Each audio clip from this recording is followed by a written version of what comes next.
as restoration goes, if you haven't been around this, if you haven't heard like kind of where we stand with this, we just believe that there's this problem happening. It's happening in our neighborhood. It's happening in our community. It's something that's still happening on like a daily basis. Sometimes we think of people in slavery or being trafficked. We assume it's other countries or it's places far away from us. It's happening in our backyard right now. And it's something that honestly I don't think that should be happening. I don't know how else to say that. It just seems like in our society, in our culture, it seems like this is something that should be stopped. It's something that should be ended. We look at it a lot of times when Jesus first came to preach, like his very first sermon that Jesus ever gave. He is baptized, he comes back to Nazareth, his hometown, and when he shows up to his hometown, he goes to preach. And he shows up into his home church, like his home local church, where he grew up as a boy. And it says that he went to Nazareth, where he had been brought up, and on the Sabbath day, he went to the synagogue, as was his custom, and he stood up to read. So every Sunday, they would have a scroll laid out on the front of the altar at the church in these temples. And Jesus got up to read the scroll, and he stands up to read the scroll. This is the very first thing he said. It says he stood up to read the scroll of the prophet Isaiah was the one laying out that day. And unrolling it, he found a place where it is written. This is what he says. The Spirit of the Lord is on me because he has appointed me to proclaim the good news to the poor. And this is Jesus is reading Isaiah's words. He's reading this Old Testament prophecy, and this is what it says. He has set me to proclaim freedom for the prisoners and recovery of sight for the blind, and to set free the oppressed. This is Jesus' first sermon. And the first thing he wants everybody to know is that he's come to set free the oppressed. And he rolls up the scroll, it says, he rolls up this scroll of Isaiah, and then he hands it back to the priest, which is like the equivalent of like an old school like mic drop. Like that's what he just did, like, and there you go. And he says, this has been fulfilled today in your presence, saying that Jesus himself is coming to fulfill this prophecy. Now we read this verse, and I've read this verse many times, and heard it applied to our hearts and to our spiritual lives. And I believe that Jesus came to set free the oppressed. Spiritually, I believe that he came to set us all free. But I also think that he means that literally. That there are people literally who are being oppressed. People literally in slavery. And he came to set them free as well. And as his body and as his believers, it is our responsibility to live this out because we follow Jesus, right? And so I think that for us, we have to take this really seriously because Jesus was very serious about this. So this conversation tonight, that's where we're going with it. That's something that's where my heart is with it. It just seems like something that Jesus, from the outset, said this isn't going to be okay. If you look through the entire Old Testament all the way to the New Testament, God always opposes those who are oppressive. He always opposes those who are oppressive. And the sad part is the oppressive are in our own midst. They're in our own culture, in our own city. And so there's people being oppressed all around us. So tonight, we're just going to spend some time talking about what that looks like, talking about how we can get involved in that, talking about how we can know more about it, and talking about what we can, where this comes from and what we can do about it. So I'm going to ask those folks that are on this panel, if you would come find a stool. We've got a few here. Preferably up here. You can just have a seat up here. And I'm going to have you guys, I'm going to let them introduce themselves this evening. It's like a musical. When the music stops, everybody has to find a seat. We set up that way. Yeah. And so I'm going to let them introduce themselves. But I want you to hear from them just on what they do, what they're involved with, and what their role is right now in the trafficking conversation right now around us. So Angeline, can you tell us just a little about what you do? Hello, thank you for having us. Is this on? No. Ken's going to go find out. All right, well, I'll talk loud. My name's Angeline Wade. I'm the Director of Operations. I'm Director of Operations for Bridging Freedom.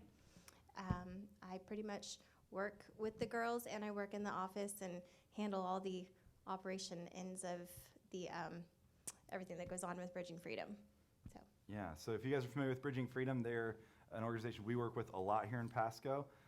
Of girls coming out of the trafficking, right, and they are being rehabbed there and kind of starting over. So that's something we get very involved with here at Restoration. We're doing that this Saturday, so just a quick commercial to that. Again, I think most of you in the room know that, but this Saturday we're working with Bridging Freedom. Get background checked and go do that because it's awesome. Yep. Awesome. My name is Alan Wilkett. I am a corporal with the Pasco Sheriff's Office, or I stole this uniform and the vehicle out front. Right now, currently, and have for the past several years, I head up our Human Trafficking Task Force for Pasco. I also sit on the U.S. Attorney's Office Task Force for the greater Tampa Bay area, and sit on the Attorney General's Task Force as well for the state of Florida. So that's about it for me. That's great. That's something. I'm Sarah Malinowski, and I'm founder and president of the Priceless Journey. And basically what we're trying to do is create resources, develop resources that can support the work that's already being done with these ministries. A tool in hand that can go to women and help them understand their value, their worth, so that by the time they're done reading it, they're reaching out to one of our ministry partners to get help. And my name is Natalie Keene, and I'm with the U.S. Institute Against Human Trafficking. And we have, we have the only boys' home that we know of in the United States right now that is open to boys who have been sexually exploited. And we also have a very, another program that goes on the front end, which is with Demand. And I'm the director of the National Outreach Programs. My name is Kim Squires, and I'm a survivor mentor with More to Life, which is also an Open Doors Outreach Network provider.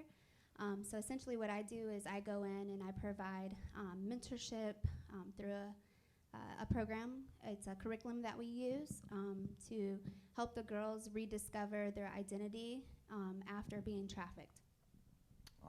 Awesome. Well, thank you all for being here. Really appreciate it and taking your time to have this conversation. If we can, just kind of at a high level, because I think, again, we kind of know the idea of trafficking. We know that it exists. I think at least we're trying to make that something we're aware of. But inside of that, like if we can look at broad strokes of even what trafficking is, just to get the full picture, because I think sometimes we also just see it as specifically just sex trafficking or one type of trafficking. I think we go to the most heinous version of that, but there's other versions of that. There's a lot broader strokes than what that sounds like. Corporal, could you explain or kind of take that into a bigger picture for us? Sure. Let us know what trafficking really is, kind of the whole picture of that.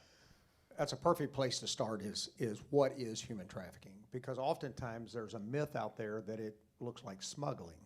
So you have human smuggling and you have human trafficking. And just to kind of differentiate, and then we'll talk about what broadly makes human trafficking what it is. Human smuggling is when a human being is smuggled across a border. So it's actually a crime against the border. So that'd be from Mexico or wherever it may be, and we see a lot of that. So, and it can turn into trafficking, but that is not trafficking. That's a separate federal crime called smuggling. Trafficking, on the other hand, is a crime against the person, not a crime against the border. So they could be smuggled across and then become a trafficking victim, but you can also be snatched or lured right off the street right here in Pasco County, which we rescue many times, right here in Pasco County, and be put to work right here in Pasco County. So you don't have to have movement necessarily to have a trafficking case, because that is a crime against the person. So what is it? What is the crime?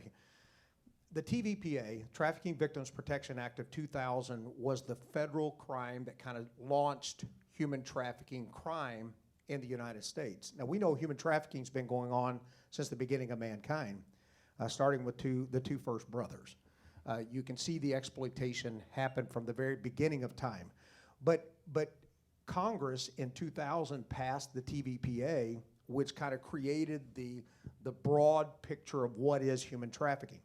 It has a lot of words like recruitment, harbor, transferring, transporting, for the purpose of force, fraud, or coercion, and then for the purpose of exploitation of a vulnerability. It has these long, big words. But in a nutshell, what human trafficking is when one person takes advantage of the vulnerability of another person for a commercial gain.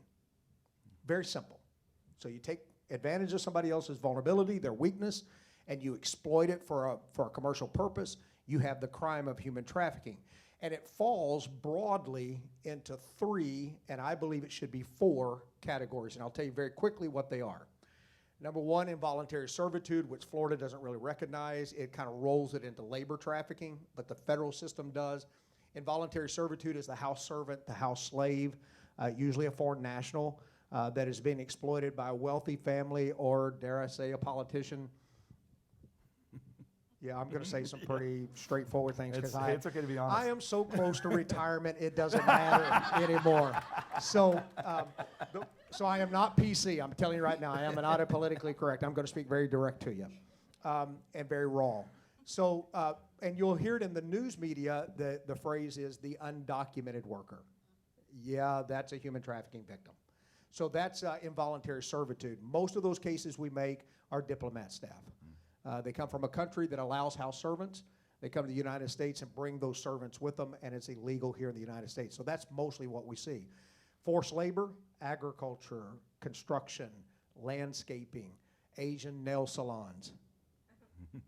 Almost every one of them is a labor trafficking operation. They bring them from China under a debt bondage of about $20,000.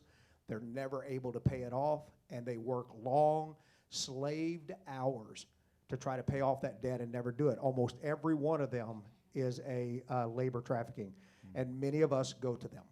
I'm just going to put it out there. Massage parlors, mostly sex trafficking there, brothels, but still could be a labor trafficking case. Chinese buffets, shut one down, and the neighborhood got mad because we took their $4.99 all-you-can-eat chicken, and I'm thinking, yeah, they're being served by a slave. Which one matters to us here in the United States? I don't really understand why we're upset that we shut down a slave operation here in the United States. So those will, then you have sex trafficking, brothels, street tracks, and we'll talk more about that as we move along. That's what we seem to get most of our investigative work is in the sex trafficking side. And just understand, it divides into two different areas, adults and minors. So you have the adult sex trafficking. You have to have force, fraud, or coercion to make that case. If it's a minor and they're involved in sex for a commercial gain, money, shelter, food, whatever, medical attention, if it has a value to it, if they're giving a sexual act for that value, it is human trafficking, sex trafficking, and I don't have to prove force, fraud, or coercion. They're under the age of 18. The last one I will mention very quickly, I don't want to take all the air out because these are amazing people, and I really wish they would answer most of the questions.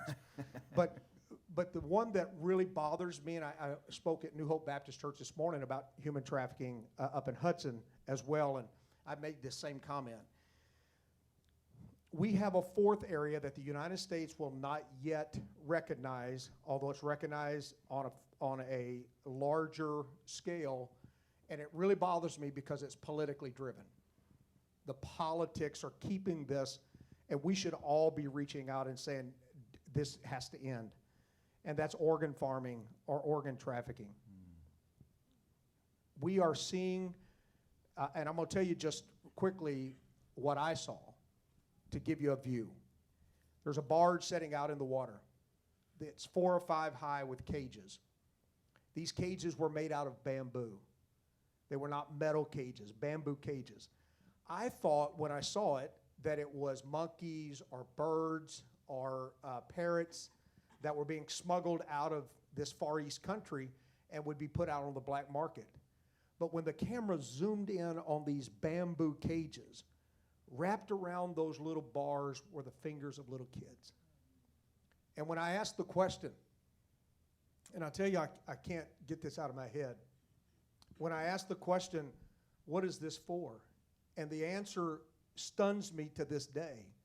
And that is, they are keeping these kids in cages, and they will blood type them.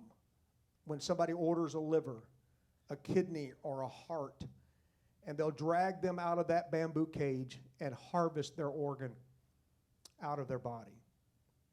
And the face I cannot get out of my head, it wakes me up at night to this day. I cannot get it out of my head, is the little boy that looked like he was about 6 or 7 that had the patch over his eye because they'd already harvested one of his eyes. And they were going to keep him alive until they could get the other. So we fight here in the United States with abortion, tissue, Planned Parenthood. See, that's why I'm so close to retirement, because most people won't tell you this. But they fight that we shouldn't have these kind of laws because it may inhibit the right of somebody to harvest tissue off of a dead fetus. The truth of the matter is if we don't attack this now, we're going to start hearing stories here in the United States where a 3 or 4 or 5-year-old has been opened up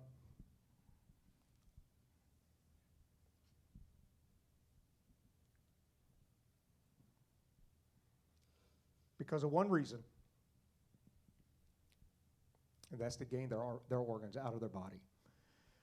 This is kind of broadly what human trafficking. So sometimes we hear human trafficking, and it's kind of this pale thing that comes across a TV or comes across the radio. What I want you to understand is that when you peel that back, it is the most evil crime I have ever investigated. And I have investigated dozens. Well, I want to say how grateful I am for what you're doing. The fact that it still breaks your heart is a really good sign. You've seen some terrible things, and the fact that it's not calloused. Yeah, but I appreciate that. So thank you for sharing kind of a broad strokes view.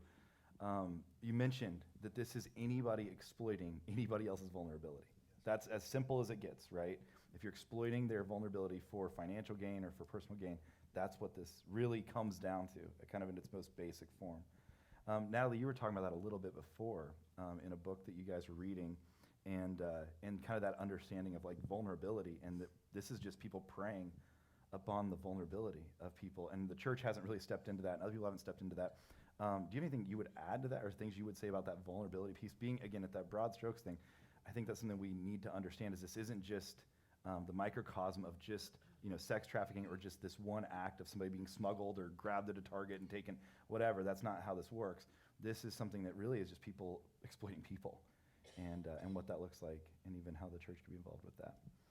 Well, what's really disturbing, as you were speaking, Corporal, that we're seeing in our nation, at least like 20 years ago, I started working in a crisis pregnancy center. So I was seeing very at-risk women, very vulnerable women. And these women were having children, and I was just, there was a day where I just remember strongly feeling on my heart where God was like going, these children are the next supply for the demand problem that we have on human trafficking in our nation, because of the vulnerability, because of the at-risk factors that these children are exposed to or experiencing. And what you were saying is, that vulnerability is broad, and human trafficking exists here in the United States, and it's increasing because of that vulnerability. And we want to see, I would hope, and our hope is, as the U.S. Institute, is to begin to surround that.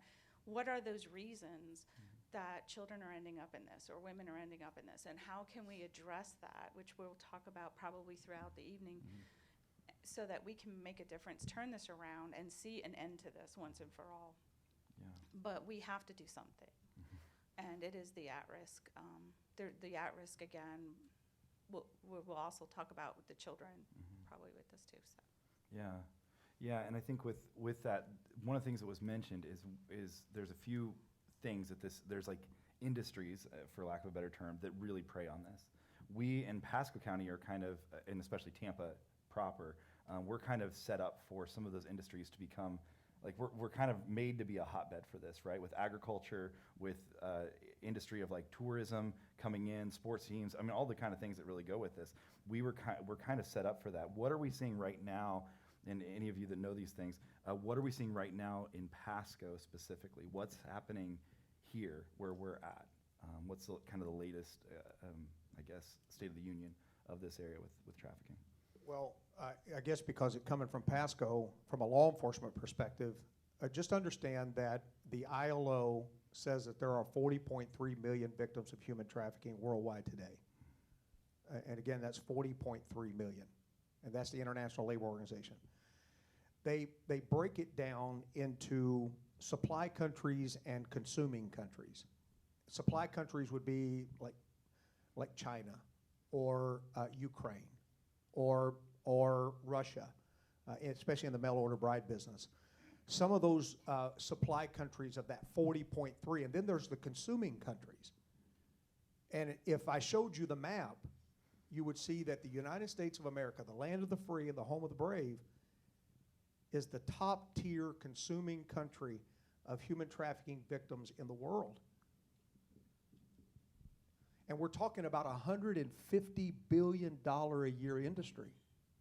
second largest criminal enterprise in the world, right behind drug trafficking. And by 2025, human trafficking will be number one because you use the product over and over and over again. So if you take the United States as a top-tier consuming country, where the states fall at? Where do we fall? California is number one for reports to the human trafficking hotline. Texas is number two for reporting human trafficking. Florida is number three. So we are the third largest reporting state in the United States for human trafficking. I don't know how many victims we have, but if you narrow that down to Tampa and you look at the heat map for Florida, Miami-Dade would be number one reporter, Orlando would be number two, Tampa is now number three. We were number two, and I don't take a lot of pride in that. And then if you narrow that even further down to Pasco, where we're sitting, what are we seeing here? We definitely have labor trafficking. Just worked a case the other day.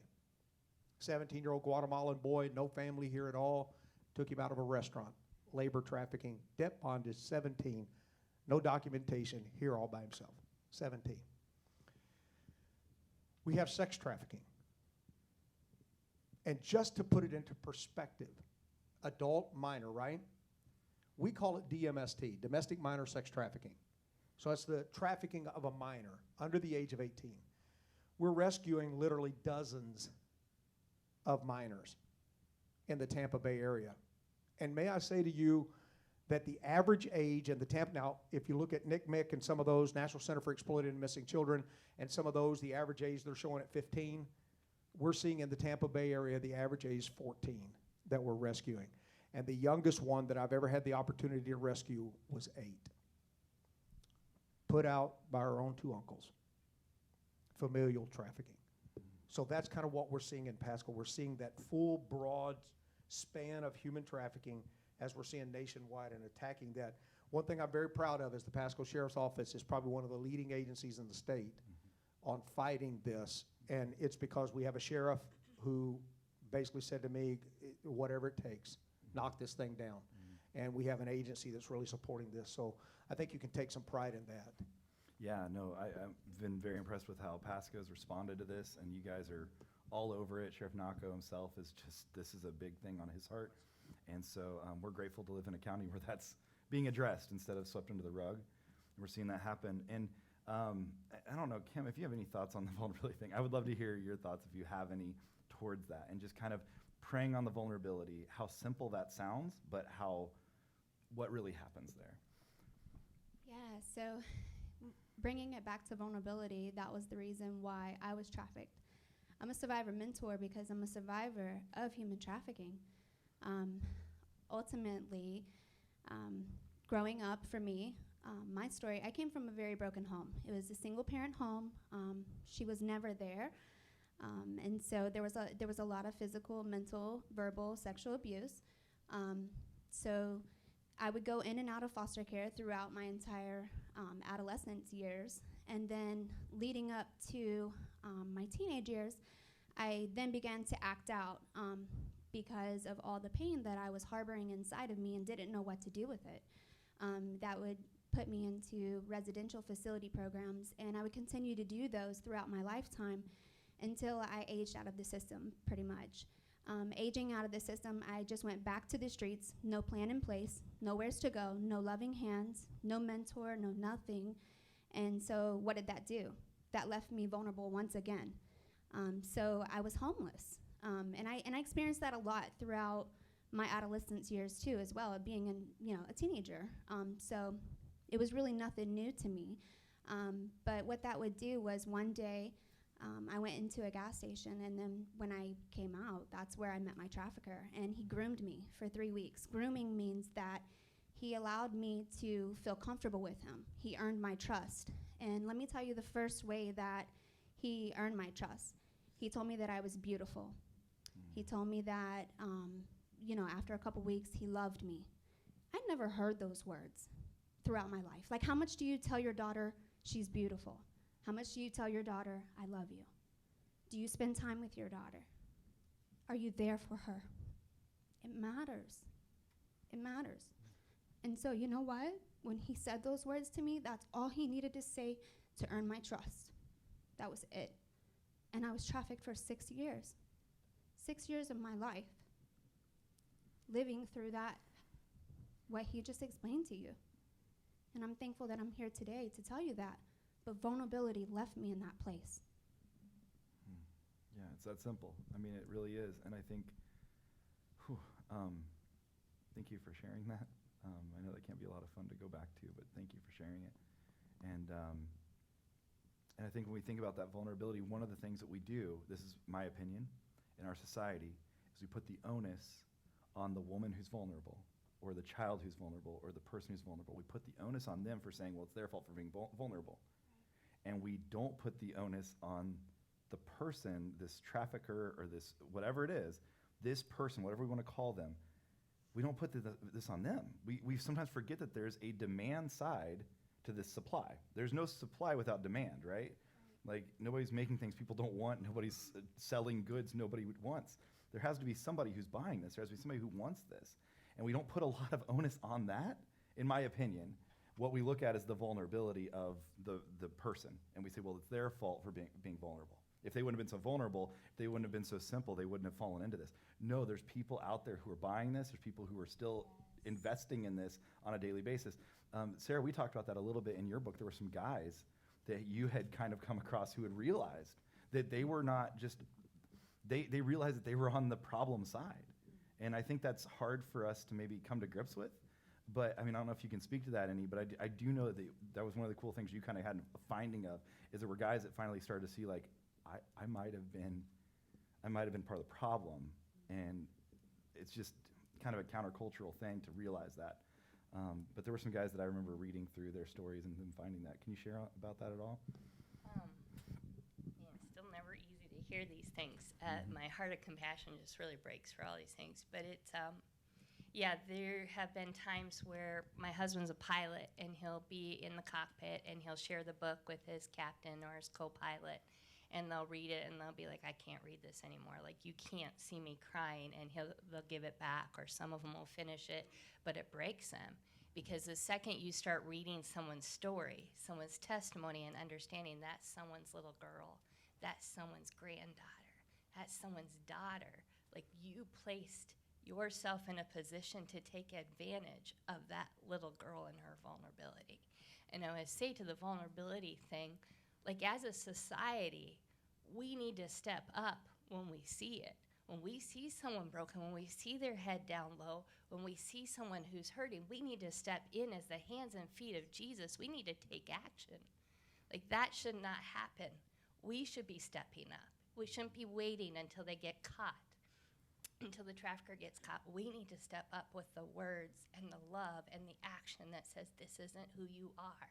This isn't where you have to stay. I know God's got a bigger plan than this. But we have to find it for ourselves before we can give it to somebody else. Mm-hmm. Yeah, absolutely. And I think what we're doing is we are waiting back and letting somebody else come in and take that role and say, you're beautiful, we love you, whatever it is, the things that really, honestly, if we're being honest, that should come from a family system, but it should also come from the church, right? The church should be the first place that says we love you, and you're accepted here, and you're invited here, and you're wanted here before anybody else. That should be the first place that does that, yet it seems to be one of the last sometimes to catch on to this, and especially for the vulnerable. And so what we do, again, I think we look at people and say, well, it's your fault for being vulnerable. That's on you. You shouldn't have had that, which is just completely unfair. I saw in Seattle now what they're doing with people who have been with Johns, if you will. Like, they were taking the Johns, and they now make them go through a 10-week course where they have to, like, actually be confronted by women who have been trafficked, and to get out of, like, to get past their sentencing, they have to go and meet with a woman who's been trafficked and hear her stories and hear her tell them what she's been through as part of their rehabilitation as men, to say, oh, that's what I contributed to. That's what I was buying.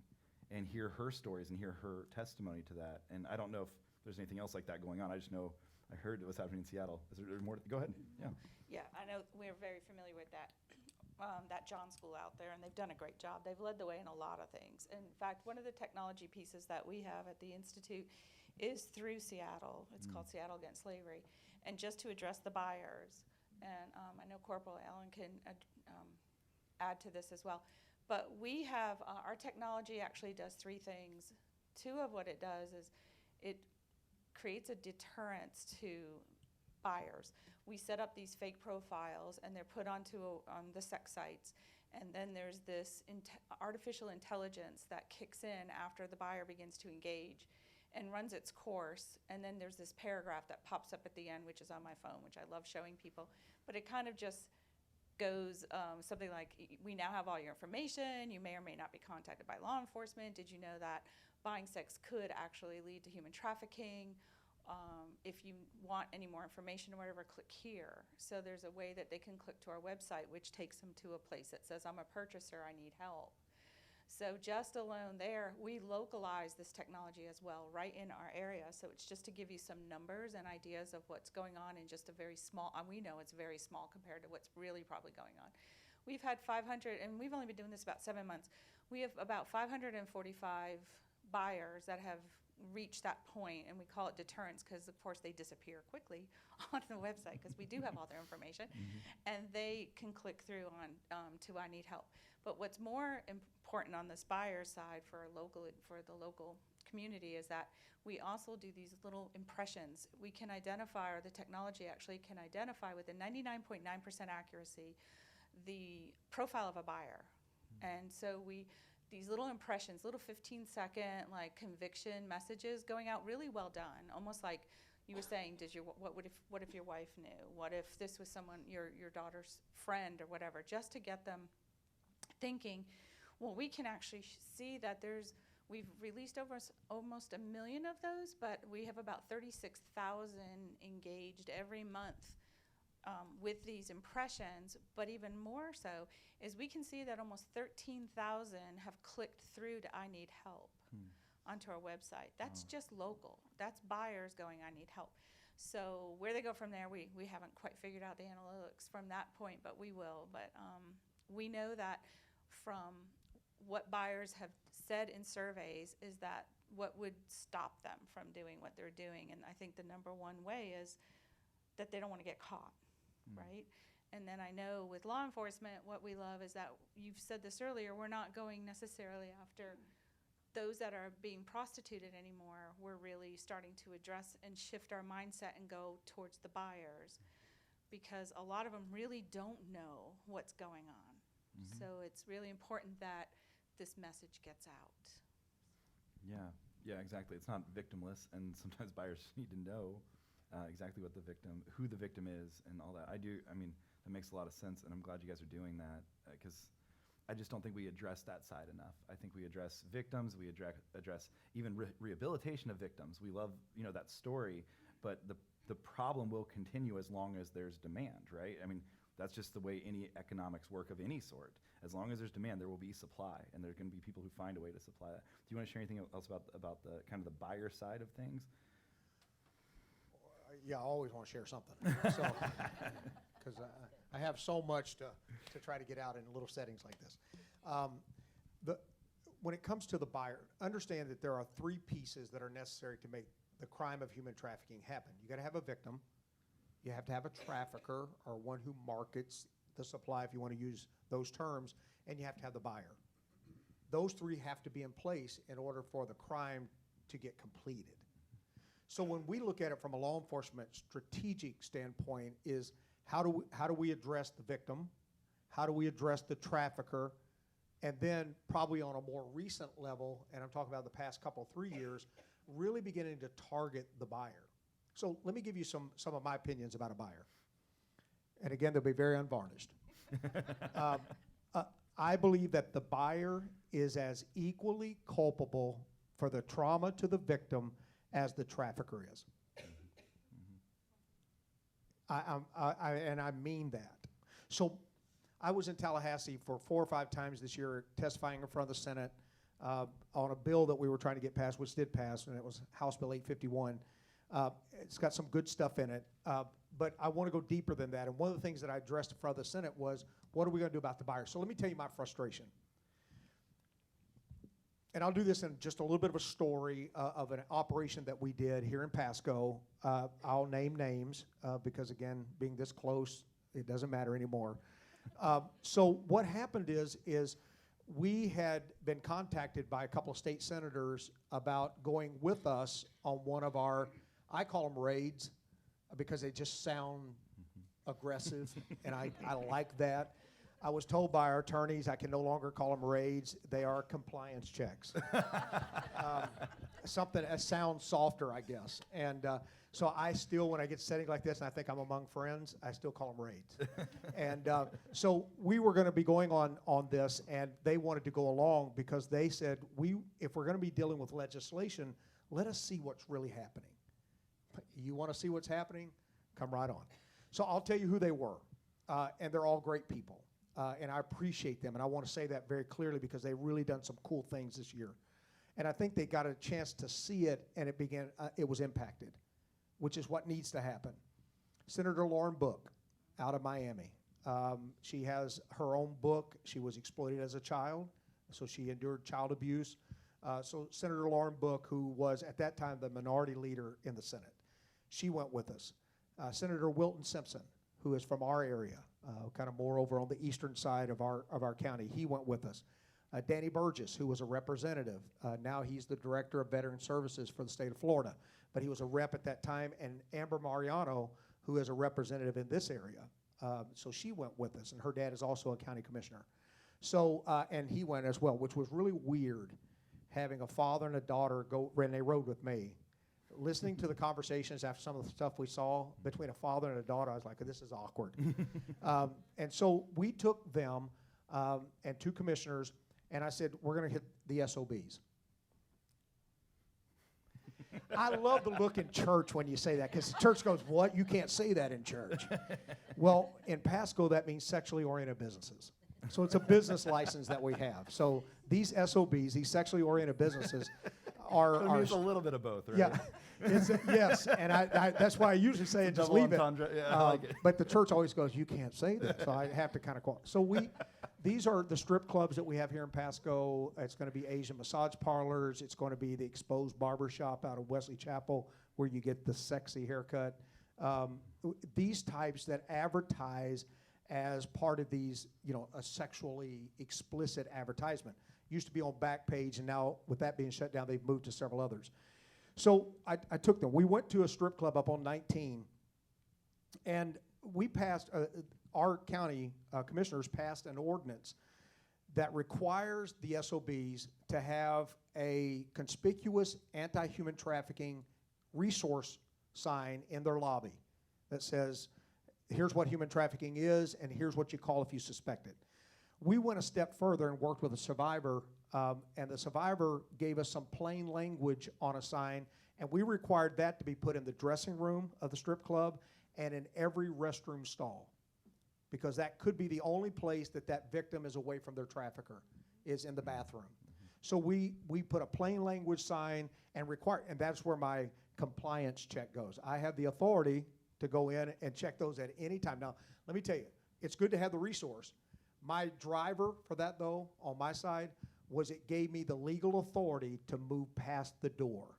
If I don't have a complaint, it's private property. If I don't have a complaint, I can't go inside the strip club. I can only go to where the liquor license is and the business license and make sure they have those. So what do? They put the business license right next to the front door. They know what they're doing, and the bar is right next to the front door. So now I can go that far, but I can't get into the VIP rooms. Guess what? Now I can, because now I have a county ordinance. Allows me to go all the way through the club, don't have to ask anybody, show up anytime I want to. So I brought them with me, and I said, used our STAR team. Our STAR team is kind of a tactical street unit, usually works drugs off the street level drugs. So I brought them in with me, and I said, you go secure the building, and then we're going to come in with the dignitaries. And I did that for a reason, because having a senator shot while they're under your care is really a career killer. That's a good. It's kind of frowned. A lot of paperwork with a senator in particular. So I said, we're going to take them in, and we did. So we went to one on the far north side of the county, and I won't say their name today. Yeah, well, Icon. So we went all the way to the north county, the far one, which is Icon's gentleman. And I always get a real gentleman's club. I have never met a gentleman in there. Right. I'm just going to say I've never met a gentleman in there. If some of you go there, I don't consider you a gentleman, because you don't treat women that way. Boy, that got quiet.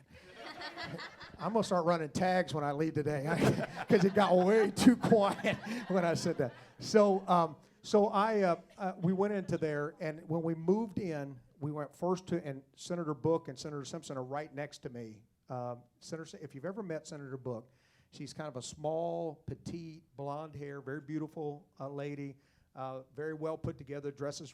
And so she's coming to the strip club with me. And she's never been to a strip club in her life, and neither is Wilton Simpson, and neither Danny Burgess still blames me today for things he saw that day. And his wife really does. His wife's like, he's never been to a strip club till he started hanging around with you. And so we walked into the strip club and walked straight into the dressing room. And when I got in there, my heart was broke. There was a lady there, a stripper, an entertainer, a dancer, whatever term you want to put, and she lifted up her head, and she just snorted a line of coke. Her eyes were blitzed. She had that stunned look that they get for the first few seconds and when the cocaine blasts your brain and your eyes are bugging out of your head. My heart broke. About that time, one of the star units come in and said, you need to come over here to the VIP room. I went over to the hallway where the VIP rooms are lined up. They had pulled the curtain back and caught a stripper and a customer having sex for money, prostitution, happening right in this booth, in this VIP room.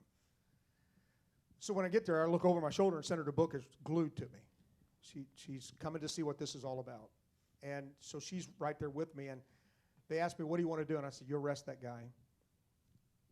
Put the cuffs on him. Do not NTA him. Notice to appear. You take him to jail. Put the cuffs on him and walk him slowly out the door, which they did. And I think they moved him 2 or 3 times around the stage and then got him out. They said, what are you going to do with her? She looked at me and she said, I know you're going to arrest me. I've been arrested 37 times. She's 21. She started prostituting when she was 14 because her mother was a drug addict and put her out on the street to supply her with drugs. This is only like 37 charges on her. She said, I know I'm going to jail. It'll be my 38th charge. But before you take me, will you do one thing for me? And I said, sure. She pulled out her cell phone and she showed me the screen. And on the screen was a picture of a little boy and a little girl, and they looked to be maybe 2 or 3 years old. And she said, these are my babies. She said, I would beg you, please don't tell them what I do. My heart starts breaking because I'm looking at somebody who is, her eyes are blitzed. She had just taken a numbing her pain by using cocaine. I looked at her and I said, why, can you tell me why you're doing this? She said, what else am I going to do? She said, I've got all these charges. No college will take me. No employer is going to hire me when they look at my background. Even if I tried to clean up, who's going to hire me? And she made a statement that haunts me to this day. She said, Mr. Deputy, nobody sees me. And I thought, is there any bigger devastation to the human soul than to breathe on this world, created in the image of God, breathing and alive, and yet nobody even sees you?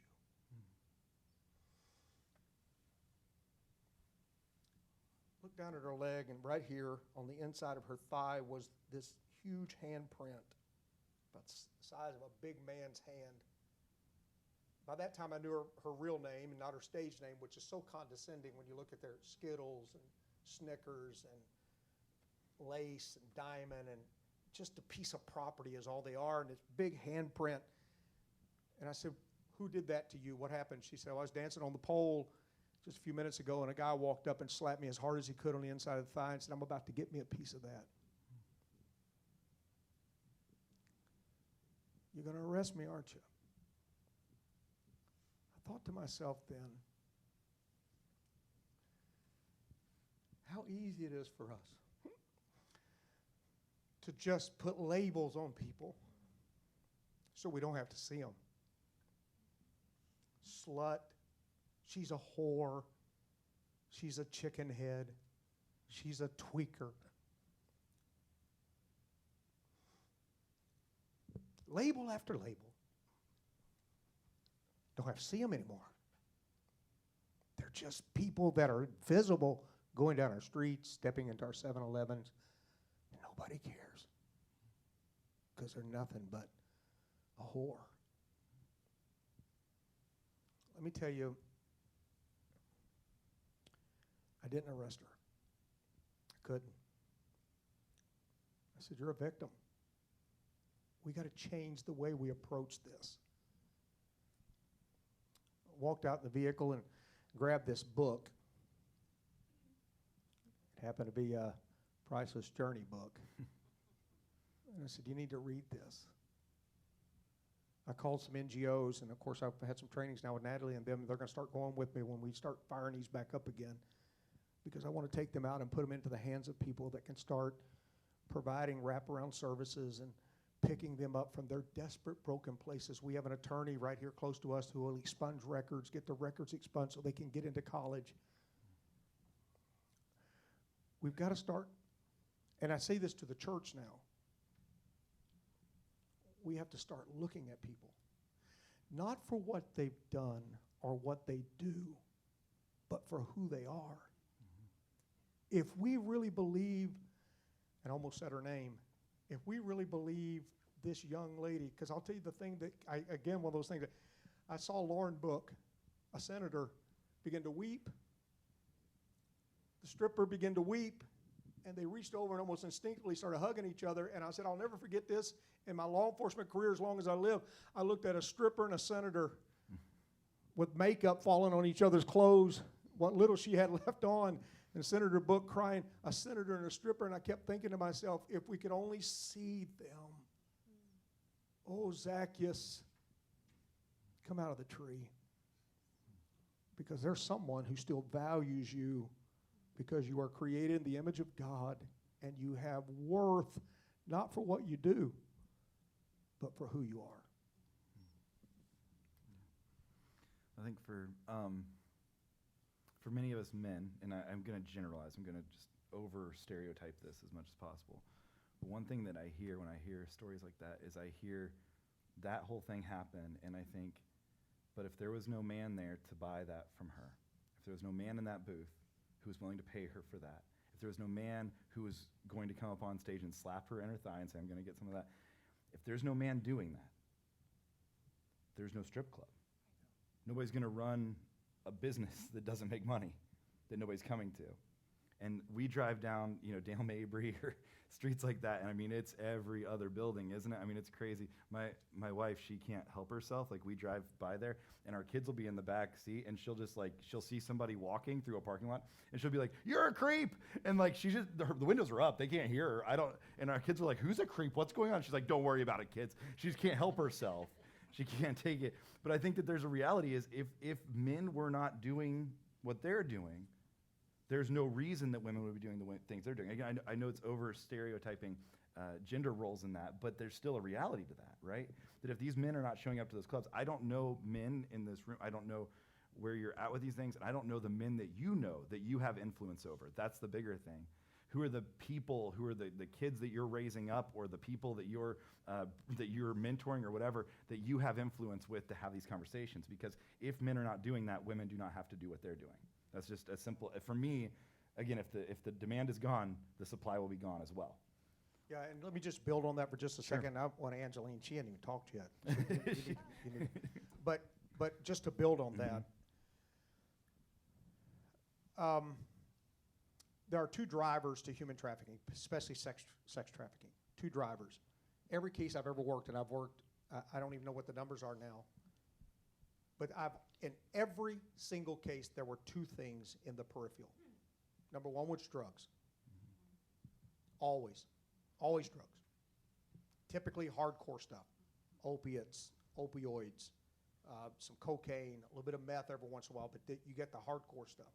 Always drugs. You know what the second thing is? Pornography.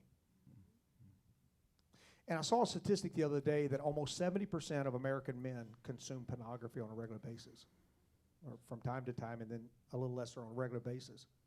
And when you look at the church statistics, it's almost the same. So the typical buyer has this creation of appetite that's ungodly, that's really unnatural, because they're seeing things on a screen that are not the way God intended for a relationship to nourish. And so this appetite gets created. They go to places like strip clubs and massage parlors to try to satisfy that appetite they now have. So the typical buyer, you want to know why we can't? So the buyer gets, and again, he should be equally culpable. I think he should get the same sentence as a trafficker, which is 15 years for an adult and can be life for a minor. That might stop some buying. That just might stop a few buys. But you know what they get now? A misdemeanor and a $100 fine. And nobody knows that they're buying sex out on the street. That has to change. You want to know why it doesn't change? And I'm going to give you again the unvarnished version. Because the typical buyer is a middle-aged white man. Again, it's oversimplified. But the real. typical buyer, because let's put it out there, boys and girls are victimized and men and women buy. But the typical is going to be a middle-aged white man who makes over $100,000 a year. He is in positions of influence and power, and he spends over $100 per transaction. And as a prolific sex buyer, which 17 million men bought sex last night. 17 million men paid for sex last night. And of that 17 million, we estimate that about 22% were minors. And they sought them out. It's perverted. $100, and they pump well over $9 billion a year into the sex industry from purchasing sex. That's who we've got to, as you said, Pastor, that's who we got to start bringing that demand down. Because as you said, if there's less demand, there's certainly going to be less supply.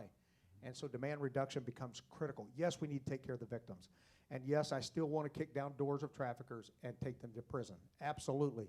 But we really have to go after the buyer. So it's time for the buyer to get the spotlight put on them and say, if you buy sex in Pasco, if you buy sex in Florida, if you buy sex in the United States, or if you take on a plane and go to Thailand for sex tourism and you rape a young girl over there, you're going to get charged here with the same crime when you get back.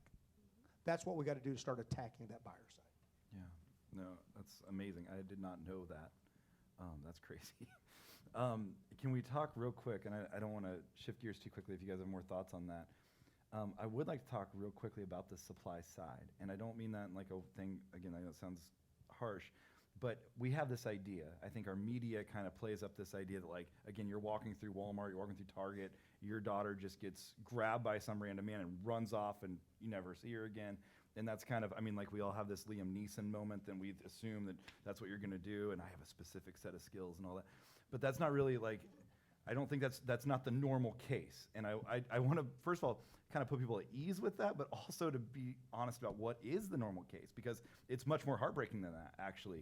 What's really happening, the real supply sides of where people are being trafficked from is, in my opinion, way worse. So can we just, I don't know, Kim, if you have thoughts on that, because, I mean, again, going through that process yourself, what you saw or what those initial steps would have been to be moving towards being trafficked or being brought into that. I mean, really, I can speak from my own testimony. First, I want to say this, too. It doesn't only happen from broken homes. My trafficker had several girls, and there was girls there that was from suburban neighborhoods that had very wealthy families. So it does not just happen to low-income families. So I just want to put that out there. Second of all, when you talk about the supply side of things, what was your? Oh, no, it's okay. Just when you're talking about the supply side, yeah, where did they, again, for you, I think they just found you at a gas station? Yeah, I was just at a gas station. I mean, and it was just really being that vulnerable victim, like I was telling you, just not receiving the love, the attention, the affection.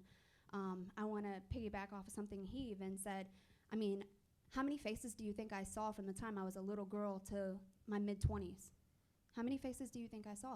Not one person ever stepped up and said, are you okay, or let me love on you, or they never saw the signs. They never could tell something was wrong, or did they even care?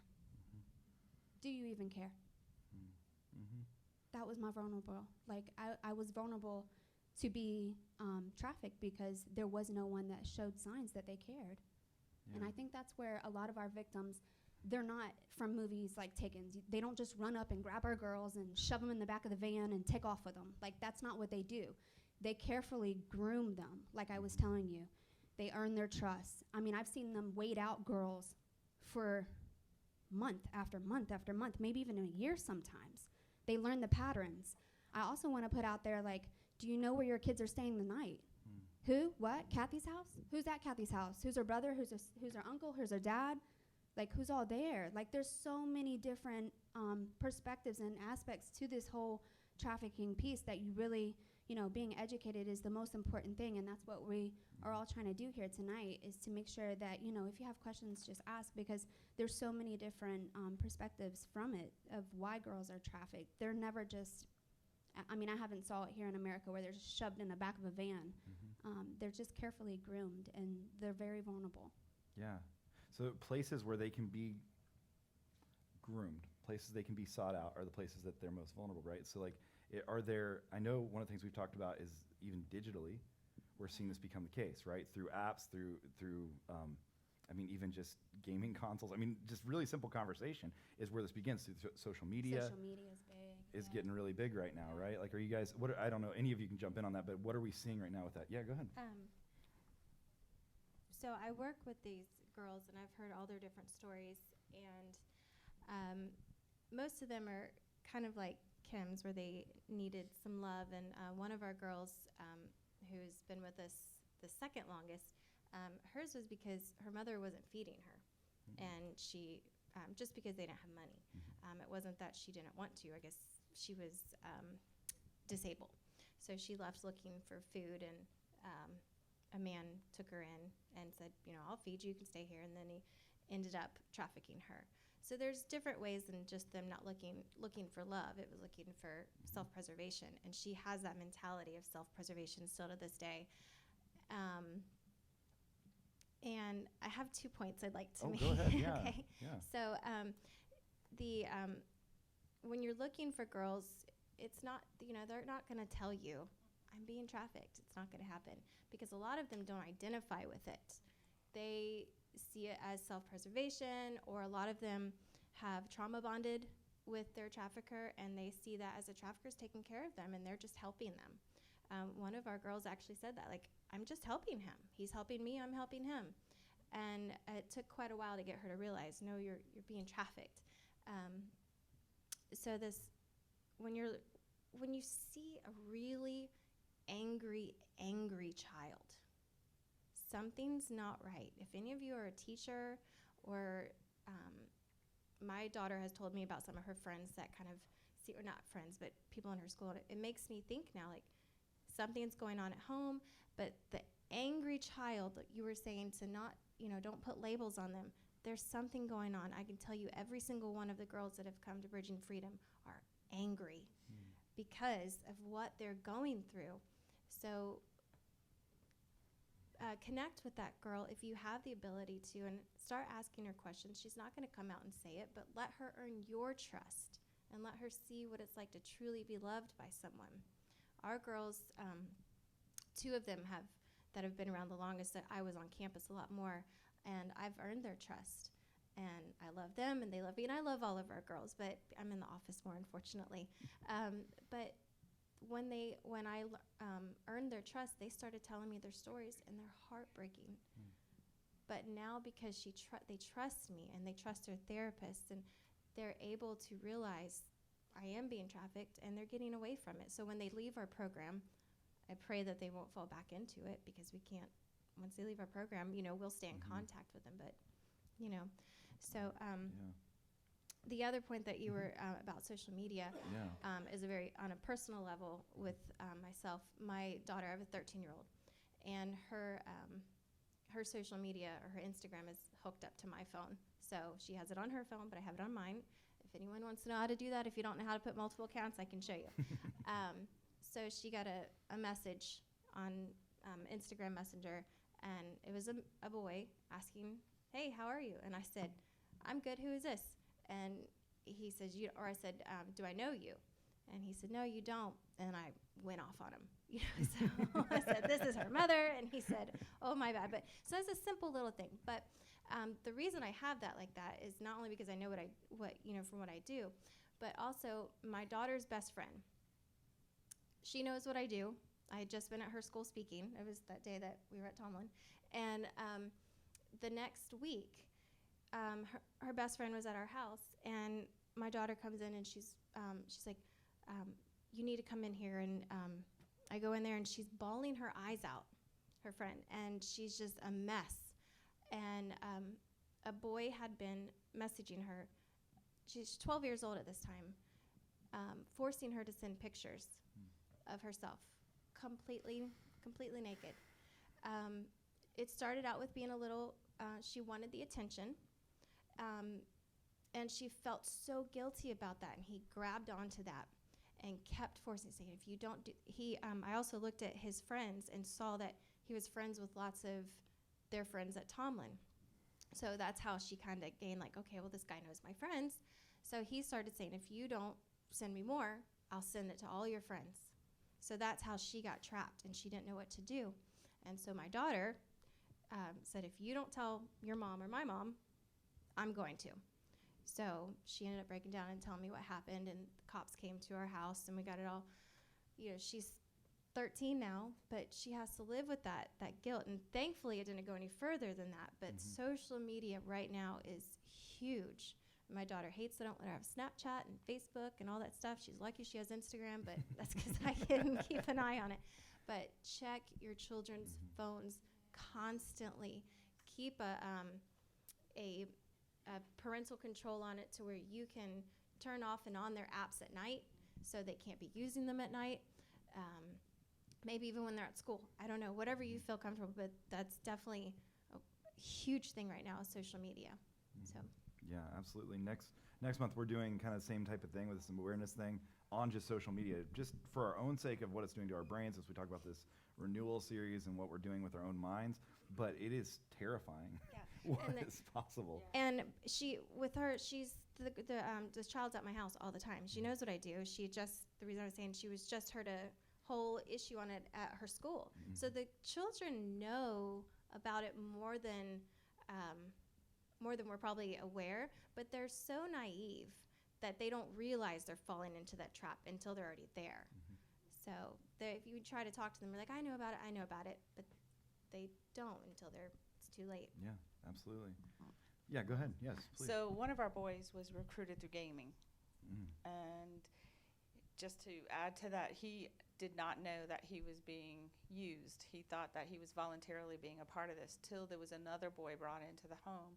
And then he said at that point when he saw what these men were doing to this other boy, he realized something was very wrong. So gaming was definitely how this young man was recruited. Another one we have in the home now is 11, but he was 10 when he came to us. We, as Alan was speaking earlier, the youngest being 8, we've actually been approved by the Department of Children and Families to drop our age down to 9 because we've had people reaching out to us with boys as young as 9. And a lot of people forget about the boys, and they don't realize that the boys are trafficked almost, in some studies, equally to the girls. And then you look at the other, there's actually, when you look at the boy, our home is for biological boys, but we do have them full, we serve the full spectrum of where they identify because we have separate bedrooms and bathrooms, so we can allow that to happen. But a lot of people don't realize that even the transgender youth are the most underserved population of at-risk children in the United States. So we've actually had a couple in our home, so it's been very very humbling to us, but also it's been a learning curve for all of us. But we've also have great stories as well. But going back to this little boy, he was 10 when he came to us. He didn't even know how old he was. He didn't even know his birthday. And he had been trafficked by his father, as we've talked earlier, because his mother had been trafficked her whole life by his father. So I don't go back, I don't read all the case notes, but he's 10, he's never been in school, he doesn't know how to read, write, or spell or anything. So he speaks primarily Spanish, but he's been trafficked here in the United States almost his whole life. And when our director picked him up, the first thing he asked him was, "Are you going to be nice to me?" And he had a plastic bag full of stuffed animals. And when we brought him into the home, we gave him his first birthday party after we learned when his birth date was, when we finally got hold of his birth certificate. And he'd never had a party, a balloon, nothing. So this is really going on, and this is a family member. So that's how most of the trafficking is happening. And I just read a study actually this morning that 53 out of this study, that 53% of the girls that have been trafficked are recruited by other girls who are also being trafficked, which is what you addressed earlier. And 23% of these girls that are being recruited into trafficking are being recruited by by other females who are not, who are not at the moment being prostituted, but are recruiting them. So it is happening in our schools. It is happening in ways that it's not Hollywood, which Right. is what I think the point is. So. Yeah, and yeah, the gaming thing is a big deal for boys. I mean, just Xbox Live, the thing, whatever it is, those games where you're talking to each other while you're playing, and that can be fun and innocent, and then there's moments where that can be terrifying. The trust you're gaining. I Yeah. want to add one more. Go ahead, I know yeah. just off the top of my head, because a lot of parents do allow it, is the malls. You allow your kids to just go to the malls, to be dropped off there. And I mean, I'm not trying to say like, oh, don't let them have a life, but at the same time, I mean, I don't know. I don't drop my 16-year-old off at the mall by herself. I just don't. They're recruiting at the malls, and it's typically not even the guys recruiting, so you can't even really spot it as easy. It's other females recruiting. It may be their bottom girl, or it may be other girls that's being trafficked by him, but they'll go and try to be friends with the girls and just build that relationship, and then the next thing you know, she's being trafficked. Yes, we have one of our girls right now is a recruiter, and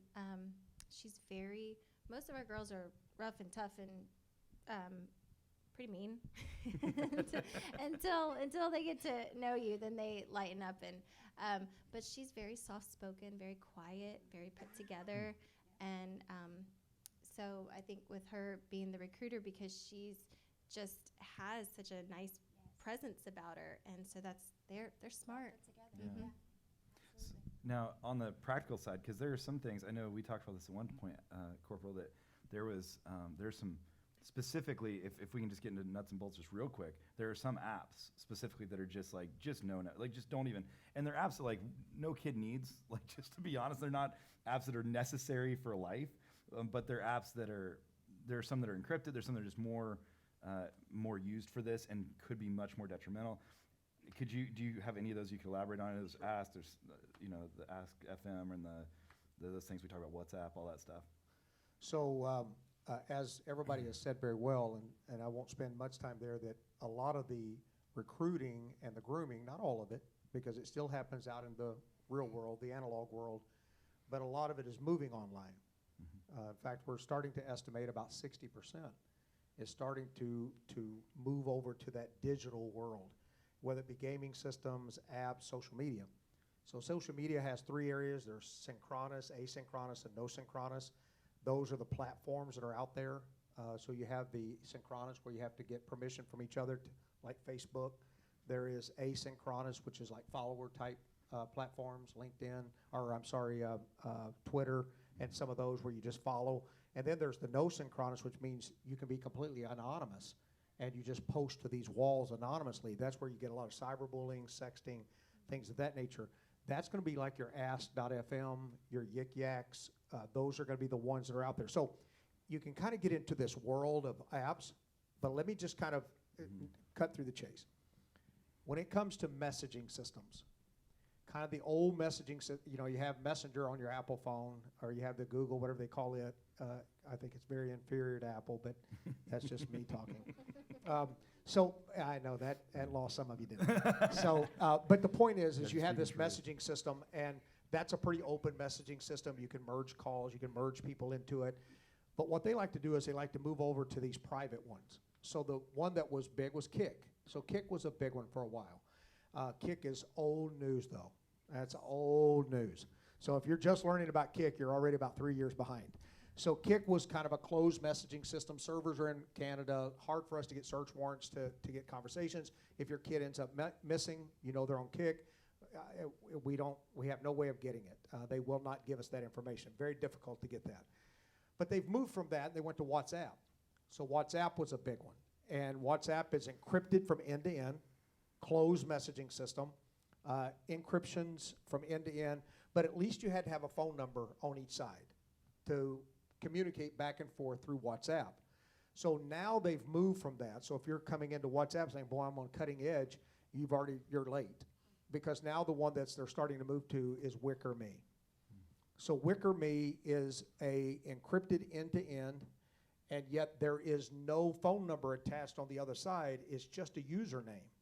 So you can make up a username, and now you have encrypted communication going on. There are video apps that are out there like Meerkat and Periscope, but the big one right now is now House Call. House Call is a big one where you come into a room, close the door, and now you're video messaging just between two people, and nobody can come in and view that message. We have things like Confide. Confide is another big one where you get a text message and you take your finger and run it across the screen, and it reveals the words. And as soon as you lift your finger up, those words disappear. You have Burn Note that stays on the screen for about 8 seconds and then catches on fire, or appears to, and it's gone. What kid needs those kind of messaging systems? I mean, I'm just asking, what kid needs those? So we're seeing those kind of things. If you're still looking at Facebook and thinking you're monitoring your kids because you've got their logins and you can check, your kids don't care about Facebook. They've got a Facebook account to please you because they're actually on something completely other, like Moco Space and some of those kind of things where they're dwelling and kicking in their friends into those things. Now, I put together, just to kind of, and I hope to, and it's out in my car, it's out in my vehicle right now, I have 2019, I have the 21 most dangerous apps for 2019. I wanted to give that to you tonight. However, there's a few typos on it, so I left them out there because I want, if you get it from the sheriff's office, I want it to be really good. And because I know what'll happen, they can't even spell it, that sheriff's office. So I didn't bring them in, but there's 21. It is the cutting edge, where your kids are going, 21 apps that are being used by traffickers and buyers, but traffickers to recruit and groom your kids. 21. Things like vault apps that appear to be a calculator. It works like a calculator. It adds, subtracts, divides, finds the square root. But when you put in a number sequence, it rolls over and reveals a vault that you can store text messages and pornography and all of those kind of things. And then when your parents come in, you flip your finger up and it rolls back over and becomes a calculator again. They do it on purpose. Why would anybody want that kind of app if you're an adult and don't care if somebody's, it's designed, I don't care what they say because they threatened to sue me. I don't care what they say, and they're fifth now over the last 2 years so they can get in line. So the bottom line is that they are designing this so that kids can hide their pornography, their sexting, and their naked pictures that are being sent by 12-year-olds back and forth go into this vault app. When you come in, you see Johnny adding and subtracting, you think, oh, he's doing schoolwork. And as soon as you walk out the door, he puts the key sequence in, it rolls over, and he resumes consuming pornography and sexing and those types of messages and flips it up when you come back in, it rolls back over as a calculator. You have to know these things. I heard the pastor this morning say from 1 Peter chapter 5, you have to be vigilant. And this is part of being vigilant, is knowing these traps that the enemy is putting in place to try to take down our kids. I'd love for you to get those 21 apps because it's just cutting edge stuff. We'll get it from you. Yeah, we'll post it on our Yeah, that'd social be media awesome. whenever you want to send that over. We'll put it on Bridging Freedoms. But a good thing for you to do, because the apps, it's overwhelming, not knowing, like, because you can't keep up on them, like you were saying, catching up with Kik, and now it's like they're constant. Force Field is a good parental control. Again, that's another one my daughter hates, but because it works so good. Anytime she wants to go to a website that has not been used on her phone yet, it sends me a message instantly, and I approve it or deny it. And I can choose to always allow her to go to, like if it's something she could use for school, like a school website, I can always approve it or sometimes approve it. And then anytime she downloads an app, it sends me a request. Can she download this? So that way it could give you a little time to, and there's tons of them out there, but just to letting you know from, good place to start, because when you go to pull them up, you're going to get overwhelmed with how many different kinds of parental apps are out there, but that one's a good place to start. And I think it's only $15 a month. Mhm. So Yeah, that's awesome. Yeah, there's some good ones out there, but yeah, that is a good one for this stuff. Real quick, so we've talked a lot about kind of the cause. We've kind of covered that, and we don't have a ton of time. I do want to just really quickly, and I know that this sounds maybe generic, and Kim, if I can ask you to tell a little bit of your story, I'd love to hear some of the effect of this, because again, the gravity of this is so serious. Like, these are lives, these are humans, these are people. I mean, these are, these are people that have dignity, people that God has created in his image. Can you tell us just a little bit about the effect of those years that you lost, those years that you were trafficked, those years that you were spent with that? The effect. Where do you start? Yeah. I'm just living. Like I just started living like 10 years ago. I won't get any of those years back. They don't come back. My innocence was stolen. Trauma on the brain, it affects it. My brain, the neural pathways, they will never go as a normal brain again. And what it takes to overcome the trauma and to just somewhat live a little bit of a normal life, I have to work like 10 times harder every day. Every day is a fight. Every day is a struggle. So the effect is long term. There is no end. And that's the best way I can explain it. I'm grateful for Jesus in my heart. I'm thankful that, praise God, I don't have to take medicine. I am not on meds. I have never been on meds. And I give all glory to him, because without him, I would not be where I am today. And now I'm able to come back and fight this cause and to be that hope and healing and show Christ's love to other broken boys, girls, women, men. But it's something that's going to last forever. It's something that I'm going to have to push through every day. But every life matters that I can touch and bring that hope to. So I'll keep fighting. Yeah, that's amazing. That's amazing. Is there anything, I know this may sound like too easy, but before we leave here, is there anything that you guys could share? Because all of you have come from different backgrounds of this, different organizations you work with, different people that you're dealing with. And are there some stories, just some quick hits of hope that we could kind of leave with? That maybe, I know this is an ugly topic, I know it's an ugly situation, but is there something, what can we do? How can we be a part of changing that? What can we do? Like, what are the things that are whether it's working or the things that you're seeing where you're like, these are simple changes, things you can do to actually put into this? Are there things that you guys think of that you're like, this would be something that everyone could take this step to do this and it would help? Anything? I mean, I'll give like the most basic, simple, because they're going to give you like amazing ones. But if I can leave you with one thing that I know that each of us in this room can do tonight, just tonight, when you go to bed. We all play a part here, right?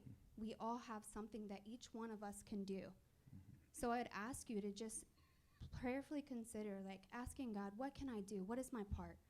God, what can I do to make a difference in this? Because if we're called to volunteer, if we're called to, get with an organization that's well trusted, if we're called to donate, whatever that looks like, I don't know what that looks like. God knows what that looks like. So ask him, God, what is my part? What are you calling me to do? Because each of us have something to do. And that would just be mine. That's awesome. That's awesome. I think that was the best answer. Yeah, yeah, I think that's good. Yeah. Is there anything else that you guys know, like, as tangible things that we can kind of walk away with that we could do? Go ahead. Yes, that's right. I think just having the books in your car, I don't know how many times I've passed those out to women, to a barista at a Starbucks, to a homeless woman on the street, to a girl who I thought possibly was trafficked, and the look in their face of reading You Are Priceless for the first time, possibly, many of these. And the letters that I get from the prison of women who are like, I've been trafficked, I've been someone's escort, I've been this, I've been that, I've been this, but I read your book, and now I know I'm priceless. And it starts there. Until we reclaim the worth and the value of who a woman is, she'll end up back in the same old cycle. Like, we've got to help her understand you were made for more than this. There's someone who loves you. There is someone who sees you. There's someone who knows you. And I'm sorry for what you've been through, but I'm here to walk with you. And I'm here to say, let's take the next step together. Let me go with you. You don't have to go alone anymore. Exactly. And I would absolutely agree with both of with what everyone has said here on that air.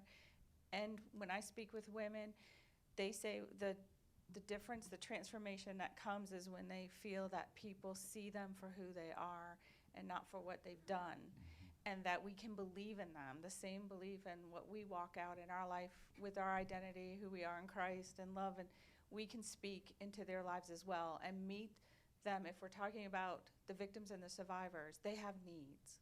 So let's get around them and meet those needs to help her make a decision she wants to make. 89% of these women said they would absolutely do something else than what they're doing if they had the means to do it. So they want to do it. They're out there, they're ready to be done, do it, and then we can surround them with what we have and embrace them, and hopefully the church is what we're going to see happening. Can I make a plug on that Please documentary do. really quick? Please do it. So January 23rd, right? That's how I've met Corporal Allen, actually, because he's in this documentary. We have, there will be a release of a documentary that is, the vision of the U.S. Institute came out of that documentary, and it will be released into the theaters across the nation, just like all the other Christian films that you see are. And we really encourage everyone to come out, and we'll be inviting the churches to come out and to see that, and it will explain it through 6 survivors, their lives, and experts all around it, which will also be lots of call to action at the end of it as well provided.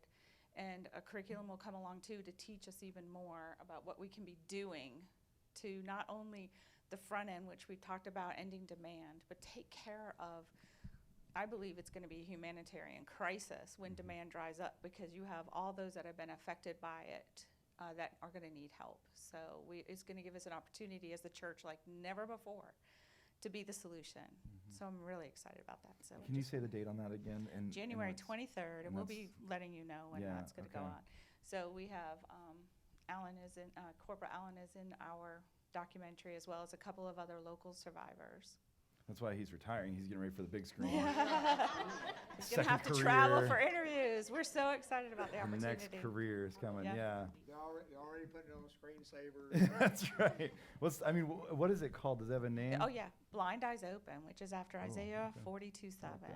which means to open the eyes of the blind That's awesome. and to release out of captivity those that are sitting in dark dungeons. Mhm. Perfect scripture. That's awesome. Yes. Would you tell us just a little about what's going on at Bridging Freedom? And Well, the girls, we started about 7 years ago? Yes, just starting out as a vision just to get awareness out there. And then it was put on to our founder's heart to build a facility for the girls to come. And it's been a long, hard road, but it's been so worth it. We've been open for a year now, and you all have raised lots of funds for us to have beddings, and we were just so grateful that all the beddings are in the rooms for the girls, and they love them, and I know you all bought many other things. But the girls, when they come there, like I said, and I felt kind of bad after saying it about they're not very nice girls. That's was a horrible way to say it. When they come there, they're angry because they're broken and they're hurt. And but when you get to speak with them and get to be on their level and let them know that you're hearing them, you see the little child in them. And so that's wonderful to get to do that. But the girls get to come to our facility, and it's a home, and they each have their own bedroom and own bathroom, and they get to we try to give them a childhood again. They do have school on the campus. They have individual therapists. They have group therapy, equine therapy. They love the horses. They are have music and art therapy. Then they get to go out and do fun things like go-karting. They love the go-karts so much. We can't keep them off. Yes, Katie's with us at Virgin Freedom as well. We go to the movies, just things just to give them a childhood. They just had their first Christmas with us, and that was amazing because a lot of the girls haven't had a Christmas, and they were very spoiled this year. and we loved it because the girls were just so happy to see someone that actually cares about them and love them. I think for me, the most, it's going to sound a little silly, but one of the most rewarding times for me, aside from just getting to sit and chat with the girls and get to know them, because they're all just such precious children. I recently had a conversation with one of the girls that was very frustrated with our rules. And she doesn't like our rules because they can't have a phone, they can't have this. We have to always be right there. We have 24/7 eyes on them. And she hates it. She doesn't like this and she doesn't like that. But when she's speaking very respectfully. But she knows the ins and outs of foster care and group homes, and she's telling me all the things she doesn't like and what she should expect from for an adult to treat her. What I learned from her is that she's extremely intelligent, and I told her, I said, you know what? You're very smart. You know what you're talking about. You know what you want. You can make a difference. You can take the horrible life that you've been given and you can turn it around, and you could become part of a group home. You could be a therapist. You could help these children. And when you can connect and tell your story, that's going to do so much for another child. And her eyes lit up, and she was like, for someone to tell them that what you could do to make a difference, that was just so amazing for her to hear. Her grin from ear to ear, and then she calmed down because she was upset about something, and I don't know how much that's going to resonate with her, but just each time you plant a little seed in them, it's going to blossom one day. And one of our girls, we did just have one graduate, but we have another one that just graduated the other day, and it's the one that I was telling you, her mother, she was having to go out to find food. She had the most horrible, horrible life. She was not being trafficked young, but her mother was homeless. She lived under a bridge with her mother at the age of 6. And she saw some pretty terrible, terrible things. So when I was saying that if you see an angry child, don't just turn your back and think that kid's a brat. This child has been through so much. And so if you're asking, like, what can you do? When you see these broken children, don't just assume that they're bad kids. Find out what's going on with them. Take your knowledge that you've learned tonight, run with it, go do some more, learn some more, teach others about it, and look for those children that need your love and need your care. And they might fight you on it, but you got to keep fighting back. And because the reward is so wonderful. Because this child, she's blossomed. She still has a way to go because she's so broken. But seeing her from what she was when she came to who she is now, it's such a blessing. It's so wonderful to see it. So my last statement would be, Angel, when you finally start talking, Yeah. you just talk. That's good. That's awesome. Yeah, That's that's beautiful. I just don't like to be asked a direct question. No, this is wonderful. So let me just say, from law enforcement, I trust every one of these organizations here. They are credible organizations, whether it be More to Life, U.S. Institute Against Human Trafficking, Bridging Freedom, Sarah's organization, The Priceless Journey, with the book You Are Priceless. Just so we took 2 of her books and put it in every one of our patrol cars. So if our patrol deputies are out there and run into a trafficking victim, they have a resource they can give them right out on the street. And then that gets resupplied when they give those books out. So we actually, floating around Pasco County right now, are hundreds of her books that are there ready to help somebody out there in need. So these are all credible organizations. Let me just give you 2 practical things. If you have a cell phone, a smartphone, you should take it out tonight. Right now you should take it out, and you should put the National Human Trafficking Hotline number in your phone, so that if you see it, all you have to do is push the button on your phone, and you can make the call, which is answered by Polaris. That's number is 888-373-7888. Every single person in here should put that into your phone, and it should be. Say it again. Now I can't say it with the dashes in the right place because I can't remember it that way. So it's 888-373-7888. And so you should put that. That's yeah, yes. So it is that 888-373-7888. So that you should put that in your phone as a very practical thing tonight, and that's something you can carry away from here. You have some empowerment right there in your cell phone.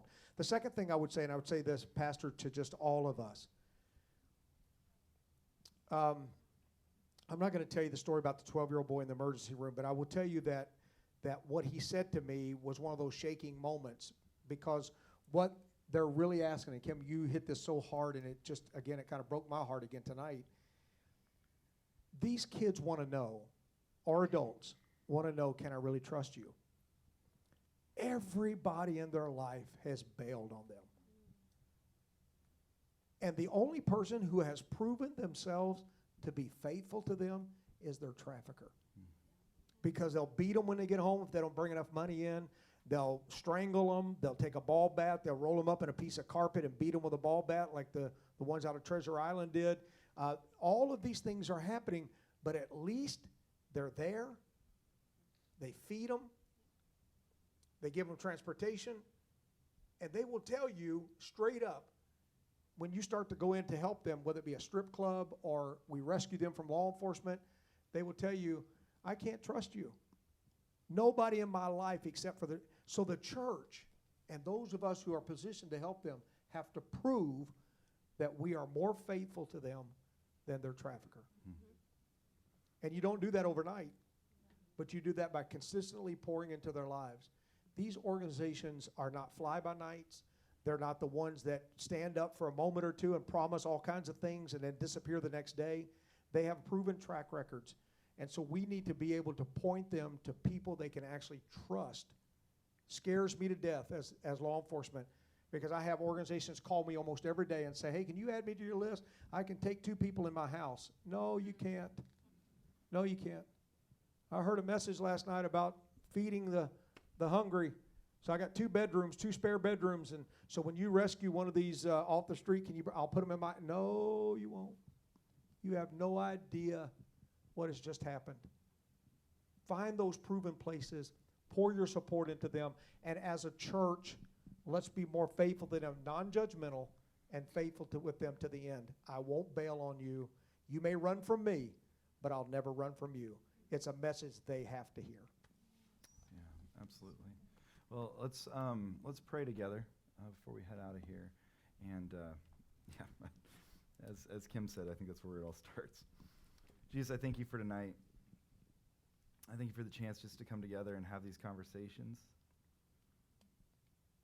Jesus, we thank you for your heart for the oppressed. We thank you for your love that just knows no bounds. We thank you for being an example of one who would walk into the ugliest situations without judgment, but just with love. And Jesus, I pray that we would learn from that we'd learn what it looks like to be able to walk into some terrible scenarios, to be able to step into other people's stories that might be a complete train wreck, to be able to just find people who are vulnerable right now and just love them where they're at, with no pre-existing conditions, with no formulas in place where they have to meet our standards, but for us to just love those who need to be loved. Jesus, we pray for our church, we pray for other churches in this area, that when there are people who are vulnerable, that we would be the first ones to find them. We'd be the first ones to love them, the first ones to bring them in and say, you belong here. And so, Jesus, I pray that we would be more like you.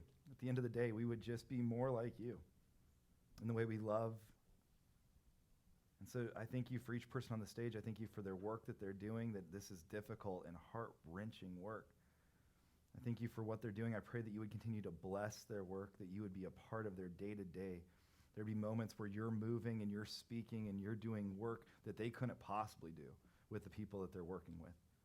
I pray that your Spirit would just be with them every step of the way. They wouldn't be relying on their own wisdom, but they'd be relying on your Spirit to do its work in the people that they work with. I pray for each one of us as we leave this place that we would all be able to do more, whatever that looks like. That we would pray about our involvement in this fight, but we would more importantly just step into the scenarios that we can step into and love the people that we can love. I pray for our relationships with our children as we parent them, that we would be parenting them to be the kind of people who would be loving and kind to those around them. I pray for us as spouses that we would love our spouses, that we'd be able to have that kind of relationship that looks and is loving and accepts one another. Pray for our friends, our coworkers, our families, the people around us, that we want to be pushing them into vulnerability, that we would be accepting them into a loving scenario with us. So Jesus, we just thank you for this time, and I thank you so much for who you are, and I pray we'd be more like you as we leave this place. Pray these things in your name. Amen. Would you guys thank this panel? Thank you guys so much.